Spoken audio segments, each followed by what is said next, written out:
Assalamualaikum warahmatullahi wabarakatuh. Ketemu lagi dengan pelajaran kimia farmasi. Jika di pertemuan sebelumnya kalian sudah mempelajari mengenai senyawa hidrokarbon, pada pertemuan ini kalian akan belajar mengenai termokimia. Apa sih itu termokimia? Jadi termokimia ini adalah ilmiah yang mempelajari hubungan antara reaksi kimia dengan kalor reaksi.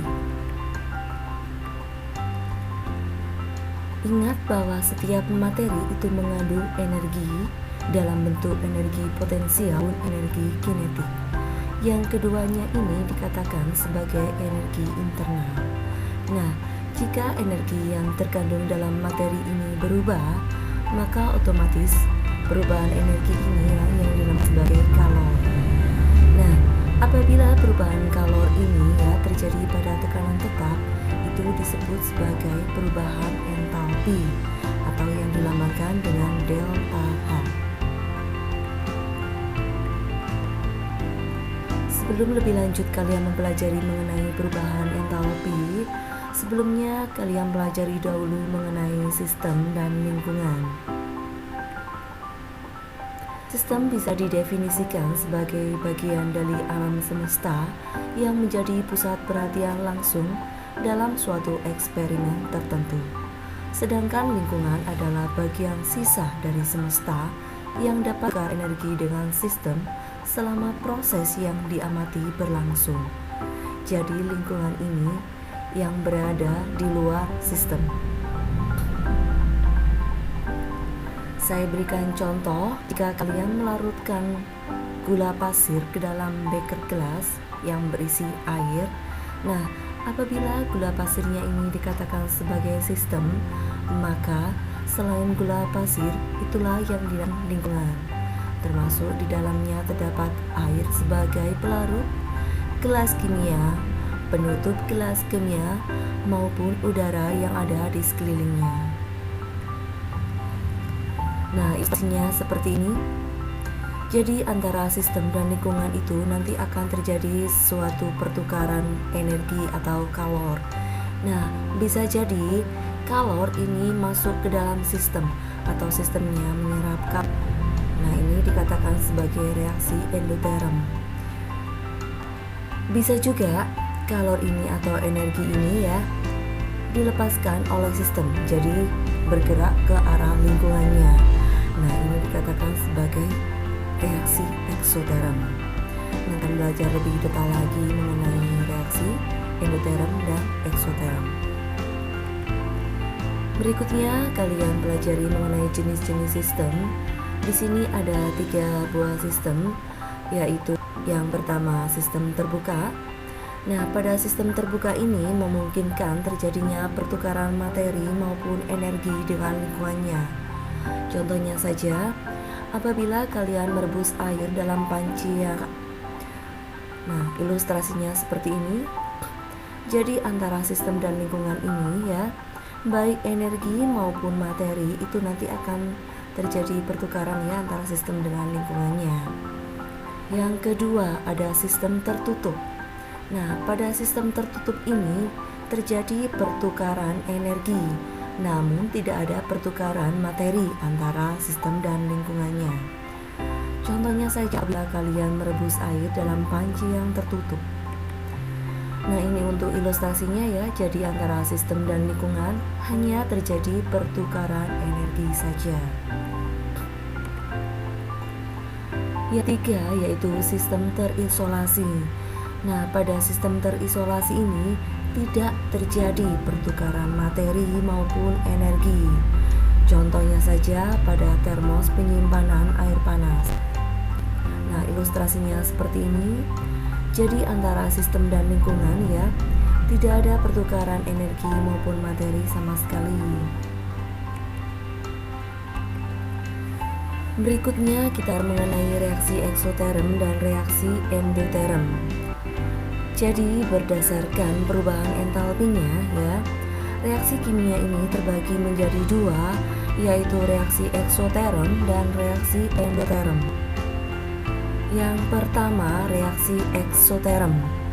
Pada reaksi eksoterm ini terjadi pembebasan kalor dari sistem ke lingkungan, atau bisa dikatakan bahwa sistem melepaskan kalor.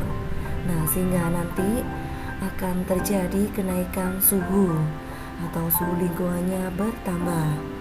Bisa dituliskan bahwa T2 lebih besar daripada T1.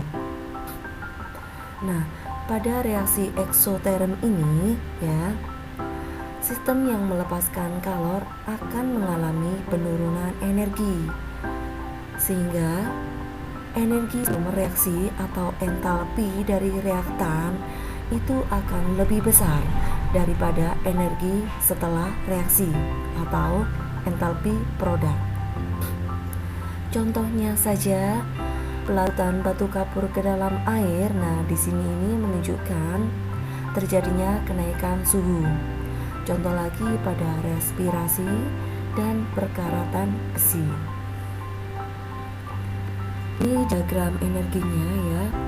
Jadi untuk entalpi dari reaktan ini lebih besar daripada entalpi produknya.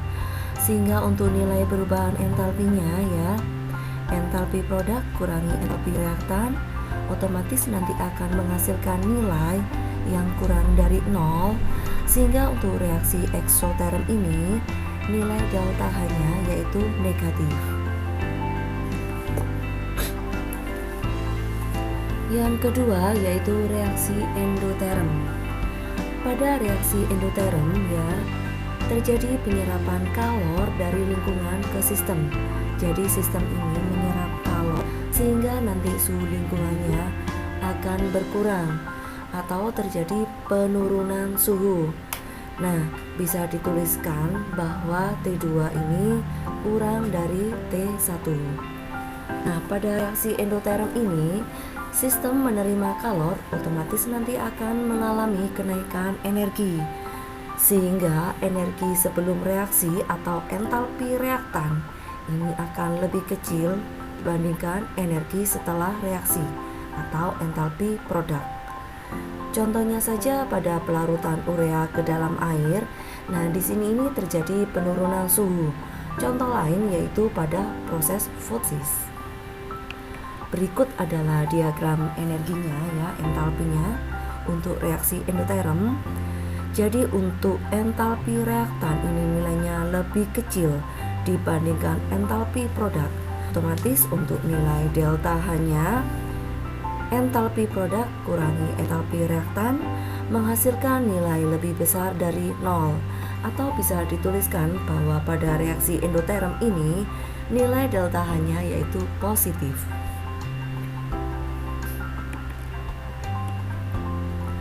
Nah, berikutnya kalian pelajari mengenai jenis-jenis perubahan entalpi. Di sini saya sajikan ada 3 macam perubahan entalpi standar. Yang pertama ada perubahan entalpi pembentukan standar atau yang dituliskan namanya delta HF0. F ini artinya formation. Definisinya yaitu perubahan entalpi yang terjadi pada pembentukan 1 mol senyawa dari unsur-unsurnya suhu dan tekanan standar. Nah, suhu dan tekanan standar yaitu pada suhu ruang 25 derajat Celcius dan tekanannya adalah 1 atmosfer. Ingat ya, penekanannya di sini yaitu pembentukan sel senyawa dari unsur-unsurnya. Berikut saya sajikan contohnya ya. Karena pembentukan 1 mol senyawa, otomatis untuk produknya yaitu adalah senyawa sebanyak 1 mol. Nah, di sini ini 1 molnya diwakilkan oleh nilai koefisien sebesar 1. Terbentuk dari apa? Dari unsur-unsurnya. Ingat, senyawa CO2 otomatis pembentuknya ada unsur C dan O. Jadi dituliskan untuk reaktannya yaitu C plus O2. Nah, apabila kalian menemukan reaksi pembentukan CO2 berasal dari contohnya saja seumpama C plus setengah O2, otomatis di situ kan ada senyawa ya, CO ingat adalah suatu senyawa. Nah, ini bukanlah delta HF0. Nah, ini untuk nilai deltanya. min 393,5 kilojoule ya, berupa data ya. Nah, pemahaman kalian cukup kalian tekankan pada reaksi pembentukan 1 mol senyawa ini dari unsur-unsurnya. Yang kedua ada perubahan entalpi penguraian standar. Lambangnya adalah delta HD0. D ini artinya decomposition. Definisinya yaitu perubahan entalpi yang terjadi pada penguraian 1 mol senyawa menjadi unsur penyusunnya pada keadaan standar. Nah, sebenarnya tak lain untuk delta HD0 ini adalah kebalikan dari delta HF0. Jadi di sini untuk lebih mudahnya saya sajikan contoh yang tak lain adalah kebalikan dari contoh nomor 1. Jadi tinggal kita balik saja ya. Nah, penguraian 1 mol senyawa CO2 menjadi unsur yaitu C dan O2. Untuk delta hanya otomatis tinggal kebalikannya. Kalau tadi nilainya min, nah di sini nilainya yaitu plus. Yang ketiga yaitu entalpi pembakaran standar atau dilambangkan delta HC0. C ini artinya combustion.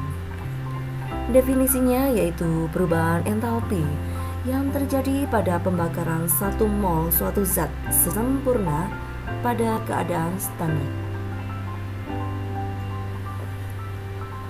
Jadi ingat ya, penekanannya adalah 1 mol. Nah, ingat bahwa reaksi pembakaran itu membutuhkan O2. Jadi nanti otomatis pada reaktannya harus ada plus O2. Nah, di sini saya sajikan contoh ada pembakaran 1 mol C2H4. Jadi nanti direaksikan O2. Pembakaran sempurna dari senyawa hidrokarbon itu akan menghasilkan CO2 dan H2O. Nah, selanjutnya tinggal hanya disetarakan saja ya antara unsur yang kiri dengan yang kanan. Di kiri C-nya ada 2, otomatis yang di kanan harus ada 2, sehingga kita berikan koefisien pada CO2 yaitu 2. Nah, untuk hidrogennya di sini ada 4, otomatis yang di kanan karena di sini 2 kita kasih koefisien sebesar 2. Untuk oksigennya ya kita total yang di sebelah kanan 2 kali 2 4 ditambah 1 kali 2 2. Jadi nilainya totalnya yaitu 6 yang di kanan, sehingga yang di kiri kita berikan koefisien sebesar 3.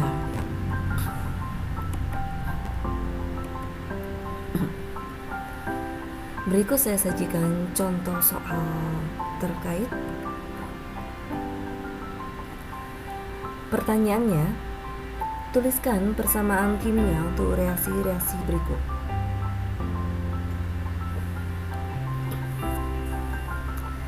Nah, yang nomor 1.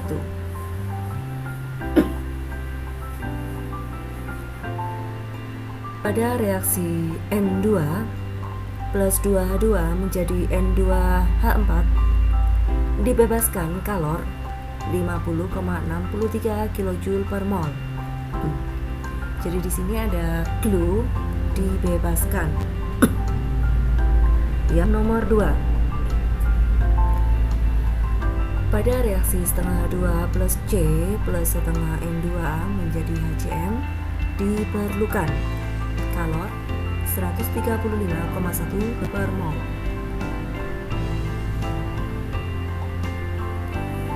Yang nomor 3. Pada reaksi pembentukan C3H8 dilepaskan kalor sebesar 103,85 kJ per mol. Yang nomor 4. Pada reaksi penguraian HBr diperlukan kalor sebesar 36 kJ per mol. Berikutnya yang nomor 5. Pada reaksi pembakaran C3H8 dilepaskan kalor sebesar 2044,5 kJ per mol. Nah, jadi di sini kalian hanya akan persamaan termokimia ya. Jadi ada reaksi termokimia yang dituliskan juga nilai delta hanya. berdasarkan data-data di soal. Nah, berikut untuk penyelesaiannya. Jadi kita tuliskan yang nomor 1 ya, reaksi ini. Untuk nilai delta H-nya sebesar 50,63 kJ per mol. Nah, tandanya apa? Positif atau negatif? Kata kuncinya dibebaskan. Dibebaskan ini atau dihasilkan atau dilepaskan. Nah, berarti ini adalah suatu reaksi eksoterm. Karena reaksi eksoterm, maka delta H-nya yaitu min 50,63 kJ. Nah, ini ya, tuliskan delta H-nya min 50,63 kJ. Nah, untuk satuannya ya, kok mol per molnya hilang, hanya dituliskan kilojulnya saja ya. Ingat, jika memang pada suatu kalimat ya, memang dituliskan satuannya kilojoule per mol. Tapi pada persamaan termokimia ya, kalian cukup menuliskan satuan kilojoule-nya saja. Per molnya tidak usah dituliskan di sini karena mol sudah ditunjukkan oleh koefisien pada reaksi. Jadi artinya di sini sudah ada pembentukan N2H4. Begitu ya. Sekarang yang nomor 2. Nah, kita tulis ulang reaksi yang tertera pada soal. Tinggal kita tambahkan tahannya. Karena di sini ini diperlukan, otomatis reaksinya artinya menyerap kalor ya. Berarti ini adalah suatu reaksi endoterm. Karena reaksi endoterm, maka nilai delta H-nya yaitu positif. Nah, ini sudah dituliskan di sini delta H-nya yaitu positif. Jadi tinggal seperti itu saja untuk persamaan termokimianya. Berikutnya yang nomor 3, ini level soalnya lebih tinggi daripada nomor 1 dan 2. Kata kuncinya adalah reaksi pembentukan C3H8. Otomatis C3H8 ini ya, ini adalah pembentukan standar ya. Nah, jadi C3H8-nya sebagai produk sebesar 1 mol. Ingat bahwa pembentukan itu dari unsur-unsurnya. Di sini ada unsur yang membentuk C3H8 yaitu unsur C dan unsur H. Kita tuliskan di sini ya, C fasanya solid ya, C itu ya hidrogen. Hidrogen itu unsur diatomik. Jadi harus ditulis H2, fasanya adalah gas. Tinggal kita setarakan. Di sini C-nya ada 3, otomatis di sini diberikan koefisien sebesar 3. Untuk hanya ada 8, otomatis di sini koefisien 4 supaya yang di kiri hanya sejumlah 8. Nilai delta H-nya karena di sini dilepaskan, otomatis reaksinya eksoterm. Jadi dituliskan min. Berikutnya yang nomor 4, kata kuncinya adalah penguraian HBr. Karena penguraian, otomatis HBr ini bertindak sebagai reaktan. Dia ada di sebelah kiri. Nah, ingat bahwa penguraian besar 1 mol senyawa HBr. Nah, ini sudah ada 1 mol senyawa ya. Menjadi unsur-unsurnya, unsur pembentuknya ada hidrogen ya, H2, dan brom yaitu tertulis Br2 karena ini adalah unsur diatomik. Tinggal kita setarakan. Karena H yang di kiri 1, maka ini kita berikan koefisien setengah. Begitu juga dengan BR-nya 1 ya, kita berikan koefisien di sini setengah. Untuk nilai delta H-nya karena diperlukan, berarti di sini ini sistemnya menyerap kalor atau energi. Berarti dia adalah reaksi endoterm, delta H-nya positif. Yang terakhir, pada reaksi pembakaran C3H8. Ingat berarti yang dibakar C3H8 sebesar 1 mol. Ingat pemaparan saya sebelumnya, pembakaran itu ditambah O2.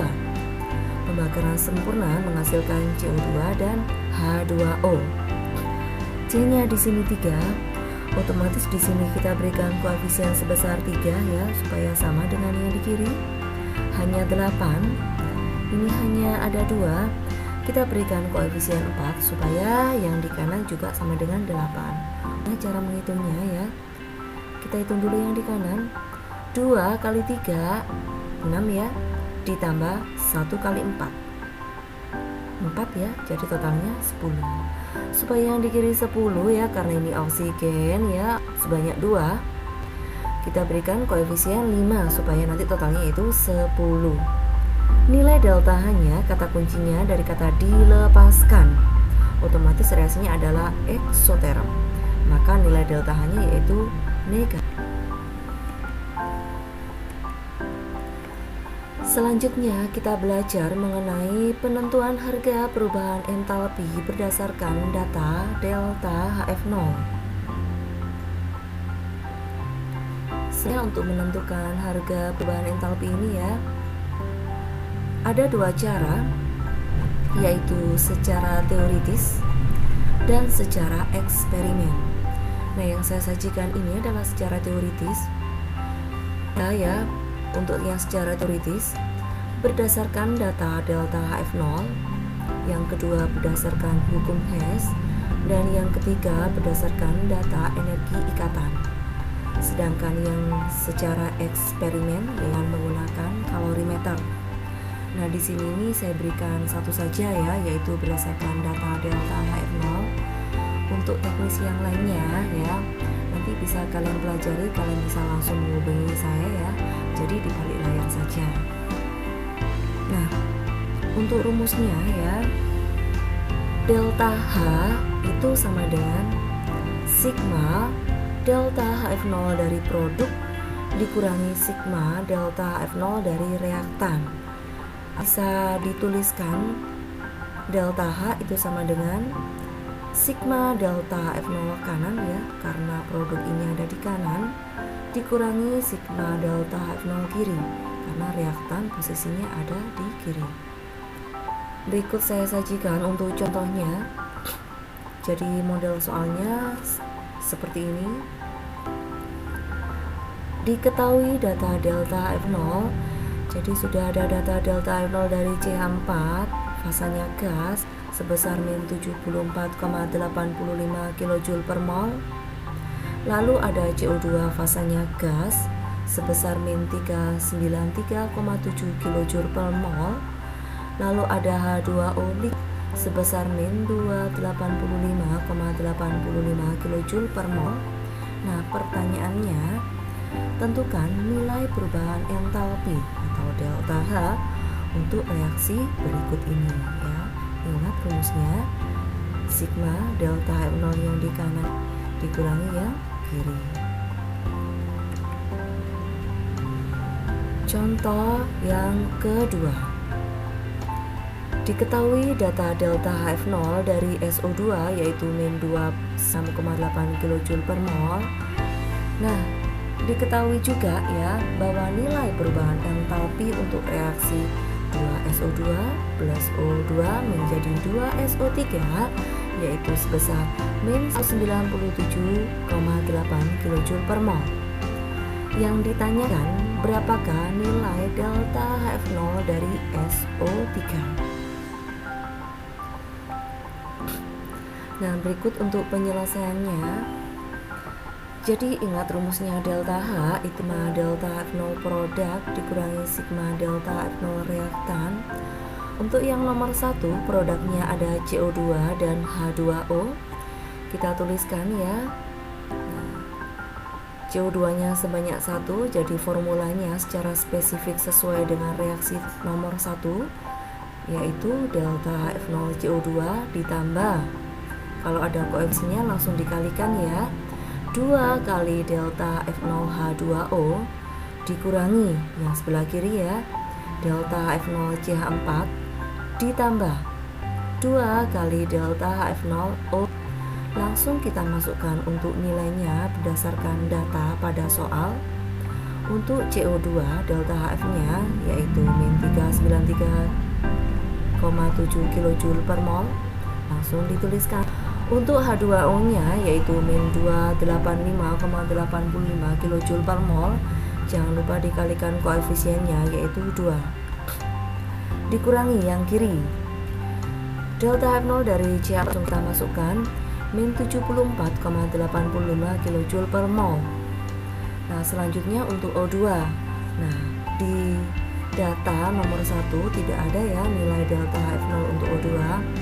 Nah, yang garis bawahi diingat-ingat ya bahwa nilai delta HF0 dari suatu unsur bebas itu adalah 0. Karena O2 itu suatu unsur bebas, maka saya di sini nilainya yaitu 0. Ya, jadi 2 kali 0. Langsung kita hitung. Ini saya tuliskan lagi min 393,7 kJ per mol. Berikutnya ini kita kalikan 2 ya. 2 kali min 285,85 kJ per mol. Hasilnya yaitu min 571,7 kJ per mol. Selanjutnya dikurangi min 74,85 kJ per mol, sehingga nanti tandanya berubah jadi positif. Nah, langsung kita hitung hasilnya. Hasil akhirnya yaitu delta H-nya sebesar min 890,55 kJ per mol. Itu tadi pembahasan untuk yang nomor 1. Berikutnya untuk yang nomor 2. Kita tuliskan dulu untuk formulanya. Ingat, delta H itu sama dengan sigma delta HF0 produk dikurangi sigma delta HF0 reaktan. Nah, berdasarkan reaksi ini ya, spesifiknya delta H itu sama dengan 2 kalikan delta HF0 SO3 ya, dikurangi yang kiri ada 2 kalikan delta HF0 SO2 ditambah delta HF0 O2. Kita masukkan untuk nilainya. Delta H-nya ini sudah diketahui, yaitu ini ya, sebesar min 197,8 kJ per mol. Langsung dituliskan di sini. Untuk delta HF0 dari SO3 ini kan ditanyakan, tulis ulang saja ya. 2 kalikan delta HF0 SO3 dikurangi 2 kali untuk delta HF0-nya SO2, langsung kita tuliskan di sini, yaitu sebesar min 296,8 kJ per mol. Ditambah, ingat ini kita ketemu unsur bebas, berarti nilainya yaitu 0. Langsung kita hitung, kita tulis ulang yang ini ya. Begitu juga yang ini. Lanjut, ini kita kalikan 2 kalikan min 296,8 yaitu 593,6. Karena ini min dikalikan min berarti nanti hasilnya itu positif ya, jadi plus. Langsung kita hitung lagi. Untuk 2 kali delta HF0 SO2 saya pindah ke ruas kiri. Otomatis untuk yang ini ya, enggak ya, ini tidak saya pindah tetap ini ya, tetap. Cuma saja penulisannya saya taruh di sebelah kiri. Nah, jadi untuk yang ini ya, plus 593,6 kJ per mol, kita pindah ke ruas sebelahnya sehingga jadi negatif. Langsung kita total min 197,8 kJ per mol dikurangi 593,6 kJ per mol. Hasilnya itu min 791,4 kJ per mol. Nah, ini nilai untuk delta HF0 SO3 sebanyak 2. Jadi kalau mencari delta HF0 dari SO3-nya, otomatis ini harus kita bagi 2. Hasilnya yaitu min 395,7 kJ per mol. Jadi besarnya delta H dari SO3 fasanya gas yaitu min 395,7 kJ per mol. Nah, ini tadi ya beberapa contoh soal mengenai penentuan nilai delta H berdasar data delta HF0. Untuk pembelajaran termokimia hari ini saya akhiri dulu sampai di sini ya. Jangan lupa dipelajari lagi ya. Semoga ilmu hari ini bermanfaat. Saya akhiri dulu. Wassalamualaikum warahmatullahi wabarakatuh.